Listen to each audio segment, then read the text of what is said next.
First hand send it down to Riv, who's got an interview with NRG's mid laner. I am here with the Bowtie Sporting mid laner of GBM. After their victory, a fantastic game. Things looked more clean after the early game.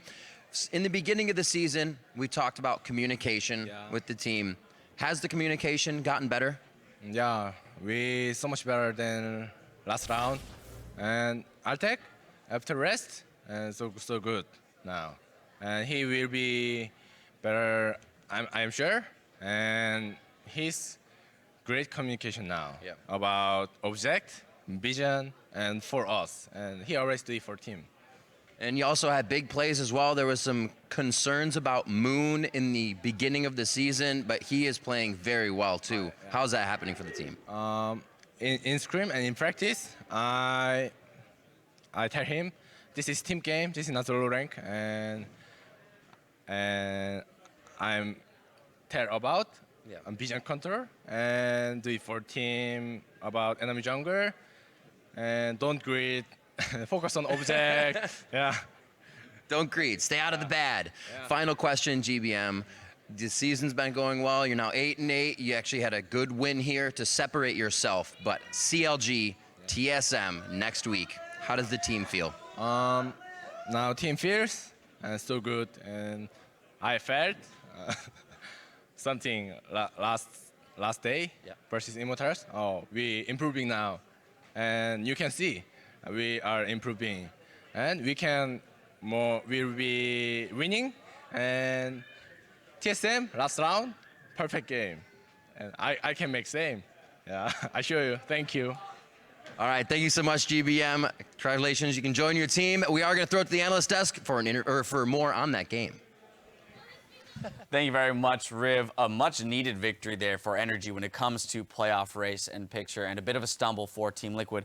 I want to run through the same report card that Kobe and I went through in the pregame and compare what was assumed to what actually happened in reality. So let's start with this pocket picks, this champion select for NRG, in which hesitate to call Zed a pocket pick, but it is a unique champion played for GBM this split. And overall, they seem to have an intelligent draft. Yeah, I really liked how much they kind of targeted Lorlo, and TL kind of put themselves in the bad spot too with Fiora and Graves bans. You have NRG banning Poppy, first picking Nautilus, and then early taking a Trundle to put at support, which really put Lorlo in a weird spot where he doesn't have many tanks left he can play, and he ends up going with the Lulu, which I don't think was perfect for that comp. Exactly, and then in-game, they punished the Lulu with the 2-camp leash by the top lane Nautilus to get Moon ahead in terms of like pace, so then he does 3 camps very quickly on the first 2, comes bottom, gets that first gank off, but it sacrifices his blue, but it does pay off and get Moon ahead. Yeah, we were looking at that jungle matchup saying it'd probably be in favor of Dardoch. Very risky decision there by NRG, because if that gank isn't successful, you're very far behind now in the jungle matchup. To be fair to Dardoch, in the early portions of the game, he reacted accordingly to that gank. He still got his CS numbers up. He was a part of the first 2 kills on the map.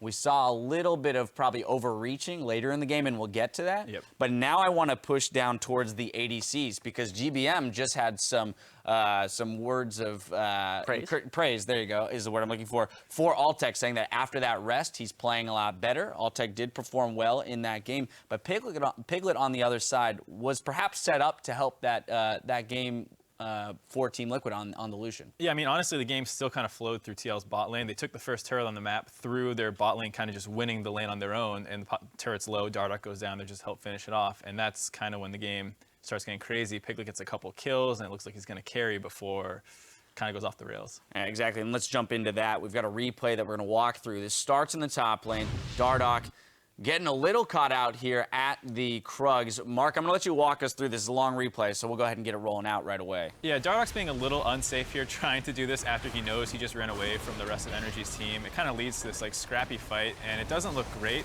for Team Liquid. We see Corki and Lucian just starting to get up there now, and it's kind of been a long fight already. But they end up making it just in time, and they start cleaning up a lot of kills. Yeah, I think that Matt, he is just trying to stall them, and he ends up dying there, but that might have been just a little bit too fast to try to keep him there, because TL want this because they see GBM on the opposite side, and they know it's going to be a 5-on-4 if they play it correctly. Right, and they make a good call to stop chasing the Elise here, which I was really happy about, but I thought they were going to go top and take the turret. Instead, they go for this risky Baron, And I think this is maybe the happiest I've ever seen Dash when he predicted this correctly. Yeah, I mean, like, it looks like they can turn off here, but they don't, and they just get a little bit more damage on the Baron, drop it down to 900, which is within Elise's Q smite. yeah, Q smite.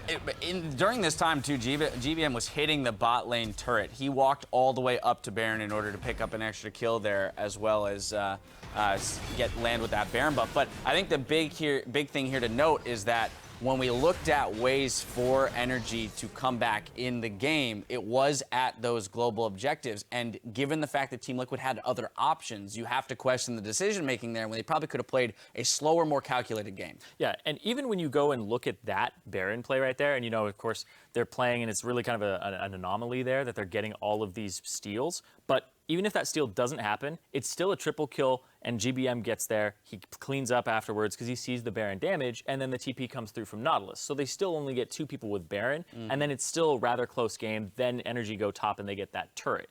So the call overall is still incredibly risky because they get so low from it. Right, I mean, you saw that TL actually just won the last 2 fights. They won the one at Dragon, then they won the one top lane. So you think TL can kind of slow roll this game. It looks like they're performing better, and then they all in on this Baron, and they kind of throw the game. Yeah. And now for the last point on the list, momentum. I don't want to talk about momentum going in anymore. Now I want to talk about momentum going forward for both of these teams, because NRG's essentially evened up that record now in that tie for 5th place.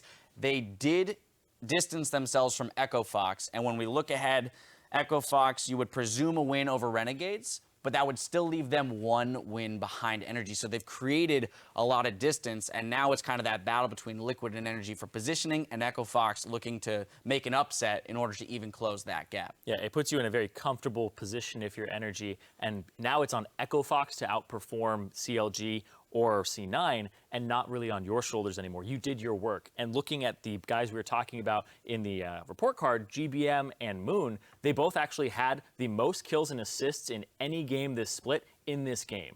So moving forward for them, they do have some momentum from this, but is this the outlier? Is this the exception to the rule for NRG? I think it might be, but Moon, he did show a good performance here. There were some things in the early game after the first blood that were a little bit questionable with the Cocoons, but I do think that NRG, they're proving that, you know, they're a playoff team. Echo Fox needs to deliver to get on their level now. Only time will tell, and we heard GBM say it in the interview. They had a perfect game against TSM last time. He's looking to do it again, so maybe they will make a late surge here in the season. We've still got plenty of league action coming your way, so keep that browser tuned right here, because TSM will take on Renegades when we come back. Stick around.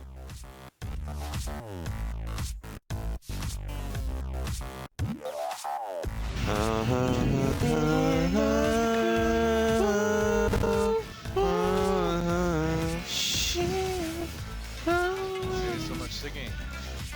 I wanna go karaoke again. Locked in her turrets. Not the funnest thing. Actually goes second after all. Red buff is on. Knockout from Lulu, kick into the wall. Q's gonna land. Dardak and Lorlo playing it properly. Altec back in, puts plenty of damage through. GBM! Oh my God! Taking plenty of steals this season. Elise has signed, and Moon is a superhero. NRG, just when they looked their worst, come in and slaughter Liquid to take down a game and get the records back.